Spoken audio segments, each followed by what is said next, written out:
ശുദ്ധീകരണം വരുമ്പോൾ ഇത് കേടുപാടുകൾ ഉണ്ടെങ്കിൽ ആദ്യം ഈ ബിംബത്തിൽ നിന്നും കലശത്തിലേക്ക് ആവാഹിച്ച് രക്ഷിച്ചു വെക്കണം. വീണ്ടും കേടുപാടുകളെല്ലാം തീർത്തതിന് ശേഷം വീണ്ടും കലശത്തിൽ നിന്ന് ബിംബത്തിലേക്ക് കലശമാടുന്നു. ഇങ്ങനെ രീതി എല്ലാ കാലഘട്ടത്തിലും ചെയ്യുന്നതാണ്.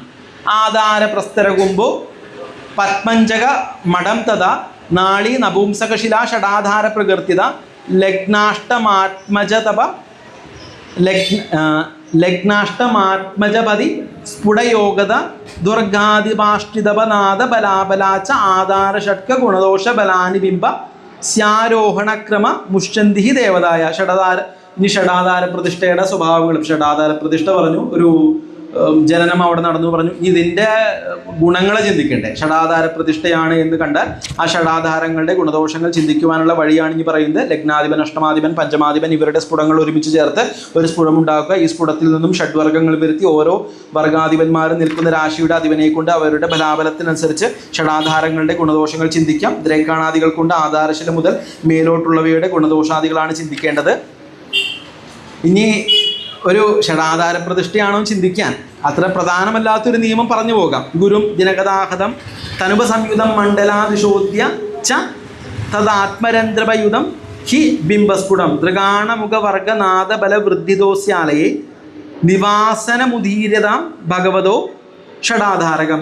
ഗുരുസ്ഫുടം വെച്ച് ദിനഗതനാളി കൊണ്ട് പെരുക്കി 60-ലും 30-ലും കയറ്റി കിട്ടുന്ന സ്ഫുടത്തിൽ ലഗ്നസ്ഫുടം ചേർത്തി കിട്ടുന്ന 12 രാശി വെച്ച് അതിൽ നിന്നും വാങ്ങി കിട്ടുന്ന സ്ഫുടത്തിൽ 5-ാം ഭാവാധിപന്റെ അഷ്ടമരാശി സ്ഫുടം ചേർത്താൽ കിട്ടുന്ന ബിംബസ്ഫുടമാണ്. പഞ്ചമാധിപൻ തന്നെ അഷ്ടമാധിപനായാൽ രാശാധിപത്യ പ്രാധാന്യേന ഇരട്ടിച്ച് ചേർക്കുകയും വേണം. ഈ ബിംബസ്ഫുടത്തിന്റെ ഷഡ്വർഗം വരുത്തി ഓരോ ഗ്രഹങ്ങളുടെയും ബലാബലങ്ങൾ അറിഞ്ഞ് ആയത് പകുതിയിൽ അധികമായി വന്നാൽ ആ ദേവാലയത്തിൽ പ്രതിഷ്ഠ ഷടാധാര പ്രതിഷ്ഠയാണെന്ന് പറയുന്നത്. ഉപയോഗിക്കാമെന്ന് മാത്രം, അത്ര പ്രാധാന്യം ഇല്ലാത്തതുകൊണ്ട് ഇങ്ങനെ വേഗം പറഞ്ഞു പോയത്.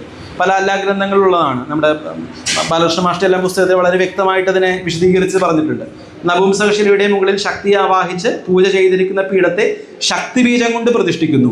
മണ്ഡപം, മണ്ഡലം, അങ്കുരപാത്രം, അധിവാസഹോമം എന്നിവയുടെ മന്ത്രചൈതന്യത്തെ കലശത്തിലേക്ക് ഉദ്വസിച്ച് ആചാരം പ്രദക്ഷിണമായി ഗർഭഗൃഹത്തിലേക്ക് കലശത്തെ എഴുന്നള്ളിക്കുന്നു. ഗർഭഗൃഹത്തിൽ പൂജാസ്ഥാനത്ത് ഇരുന്ന് ദേഹശുദ്ധ്യാദികൾ ചെയ്ത ആചാര്യൻ പ്രണവമൂല മന്ത്രാദികൾ കൂടി മൂലബിംബത്തിലേക്ക് പരമാത്മാവിനെ ആവാഹിക്കുന്ന ക്രിയയാണിത്. അപ്പോൾ ഇതെല്ലാം നമ്മൾ പ്രശ്നമാർഗത്തിൽ ഇതിനെ പറഞ്ഞു പോയിട്ടുണ്ട്.